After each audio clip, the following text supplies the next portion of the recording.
Shalom sekali lagi. Ada sukacita? Amin. Yang hari ini penuh sukacita, lambaikan tanganmu. Oke. Dari SD sampai SMK, saya mempunyai banyak sekali teman. Dari yang taat ibadah, semacam saya. Amin. Terus taat sekolah, maksudnya itu rajin kerjakan tugas. Kadang tugas belum dikasih pun udah minta tugas ke guru, itu beneran. Ada tipe seperti itu, sampai tipe yang dikenal itu berandalan.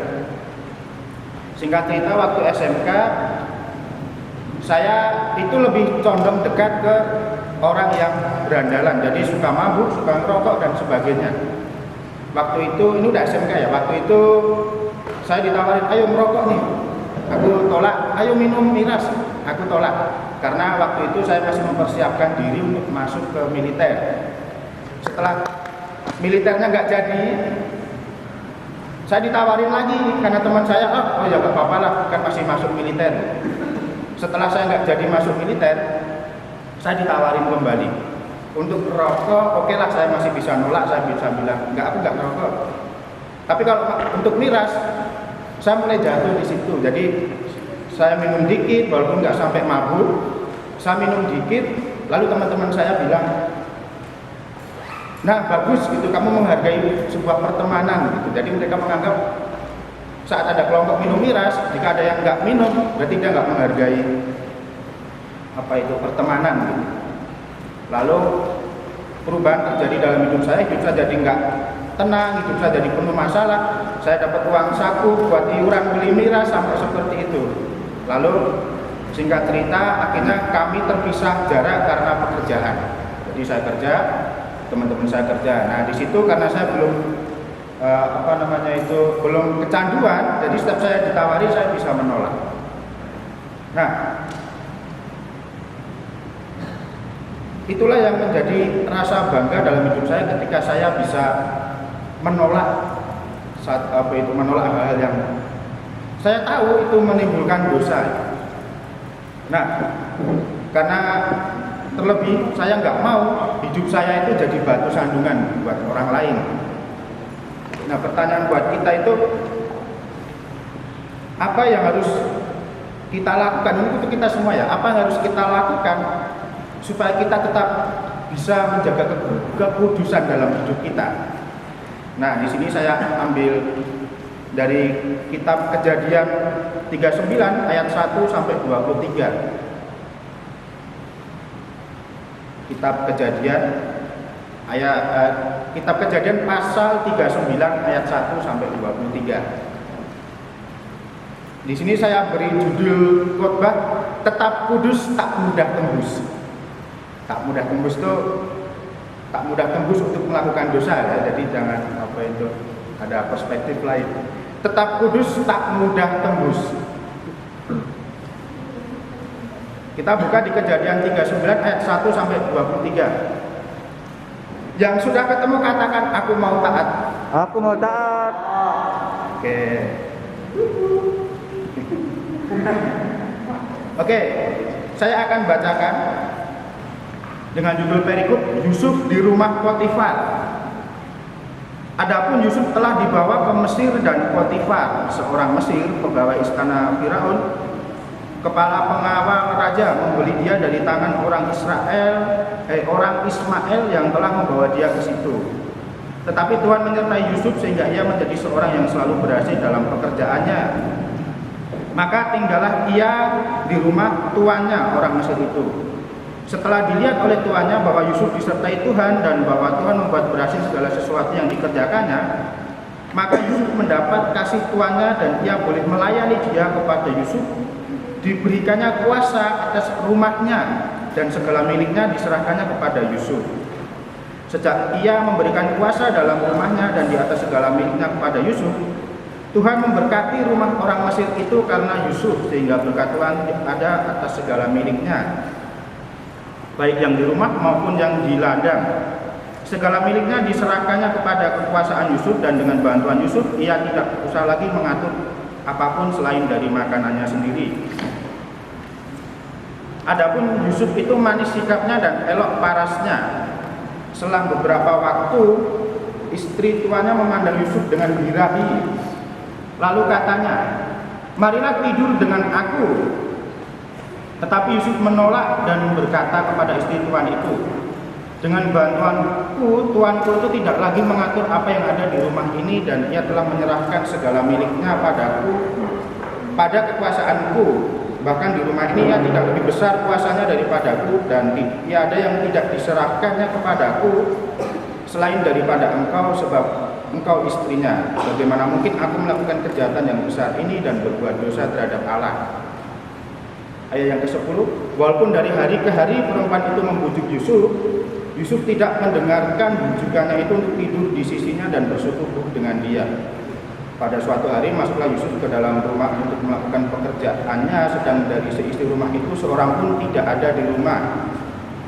Lalu perempuan itu memegang baju Yusuf sambil berkata, marilah tidur dengan aku. Tetapi Yusuf meninggalkan bajunya di tangan perempuan itu dan lari keluar.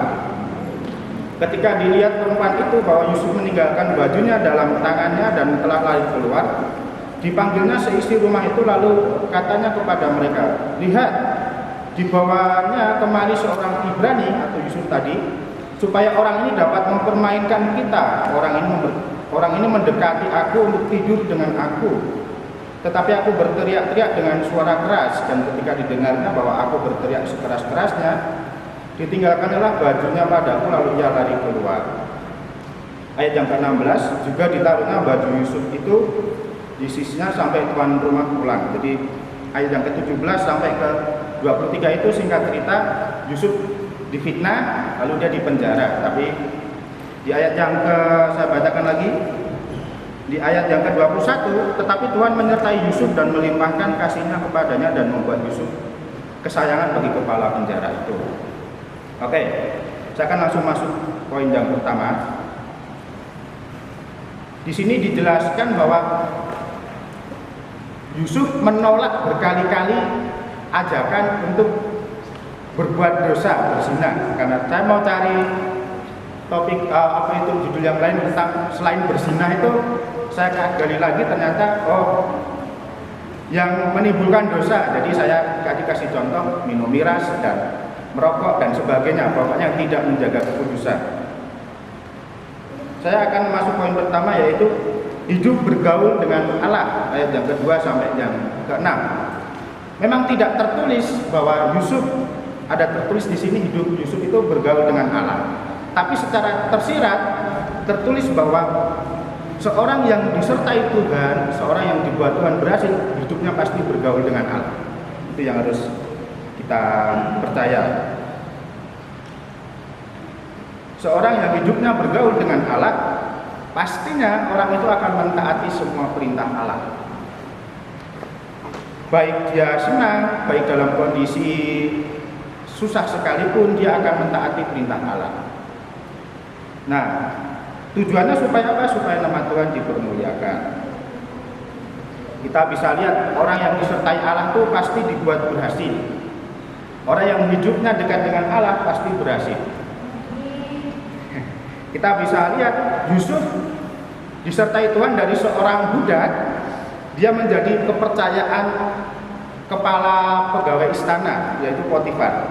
Jadi kalau ditanya Yusuf itu digoda sama siapa? Bukan digoda sama Potifarnya, tapi digoda sama istrinya. Jadi nanti kalau sekolah minggu, bukan Yusuf digoda oleh Potifar, tapi Yusuf digoda oleh istrinya Potifar. Nah, kembali lagi, Yusuf yang dari seorang hamba, dia dipercaya. Banyak banget tadi di sini tertulis dipercayakan segala sesuatunya, kecuali makanan. Jika kita bisa lihat di Kejadian 43 ayat 32, di situ terjadi gap atau perbedaan antara orang Mesir dan orang Ibrani. Bahwa kalau makan dengan orang Ibrani itu disebut kekejian. Nah, jadi di situ, tapi meskipun begitu Tuhan tetap pakai Yusuf. Nah, kita masih ada 5 menit lagi. Seringkali kita jatuh ke dalam dosa itu karena kita fokus hidup kita tidak dekat dengan Allah. ini kok jatuh dalam dosa itu dosa yang sama loh ya, bukan. Kalau kita dekat dengan Allah tidak, itu bukan berarti kita tidak akan melakukan dosa, tapi dosa yang sama. Kita sering banget melakukan dosa yang sama. Saya ilustrasikan begini. Saat kita jatuh karena melewati lantai yang licin, kita dipanggil, kita dinasihatin, kalau ada itu harus hati-hati, kita dinasihatin. Tapi karena bandel kita, saat kita lewat lagi, kita jatuh kembali. Nah itulah contoh orang yang jatuh ke dalam dosa yang sama itu seperti itu. Begitu juga dari orang percaya dari dulu hingga sekarang, karena jauhnya dia dari hubungan dengan Allah, dia selalu jatuh di dosa yang sama. Maka dari itu kita harus lebih dekat kepada Allah dan selalu melakukan kehendaknya. Poin yang kedua, harus berani mengatakan tidak pada dosa di ayat yang ke-7 sampai ke-10. Kita bisa lihat Yusuf itu tidak diajak cuma sekali ya. Yusuf itu diajak berkali-kali, tapi dia selalu bilang nggak mau, itu dosa. Nah, beranikah kita saat kita diajak untuk berbuat dosa, kita mengatakan tidak, itu dosa. Tapi itulah yang harus kita contoh dari seorang Yusuf, bahwa dia berani mengatakan tidak pada dosa. Nah, saya ilustrasikan, ini kehidupan saya. Rumah saya sepi, kuota banyak, saya tahu link film porno. Lalu hanya ada dua hal dalam hati saya, download, tonton, atau saya pergi dari rumah cari refreshing supaya tidak mendownload. Singkat cerita, saya putuskan untuk refreshing saja, jalan-jalan di kota kayak orang nggak punya harapan gitu, pokoknya muter kota Solo. Nggak, akhirnya saya tidak mendownload video itu dan kuota saya tetap utuh. Kita bisa lihat bahwa kehidupan Yusuf selalu menjaga keputusannya di dalam Tuhan, sehingga ia diberkati, sehingga ia dipakai Tuhan secara luar biasa.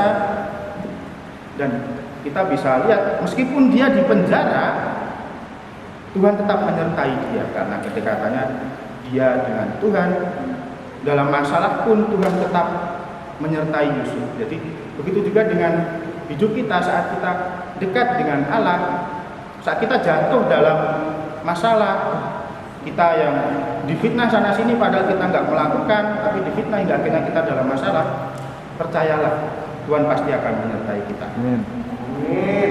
Nah, saya sering dibilang saat menolak dosa itu sok suci lu gitu. Wow. Sok suci lu, sok kudus lu, gak apa gitu, gak usah takut, karena kita hidup di dunia itu untuk memuliakan nama Tuhan.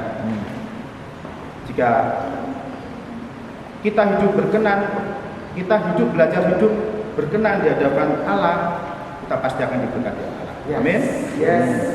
Untuk penutupnya adalah penutup pada khotbah saya hari ini, kita bisa lihat dampaknya orang yang hidup dengan Allah.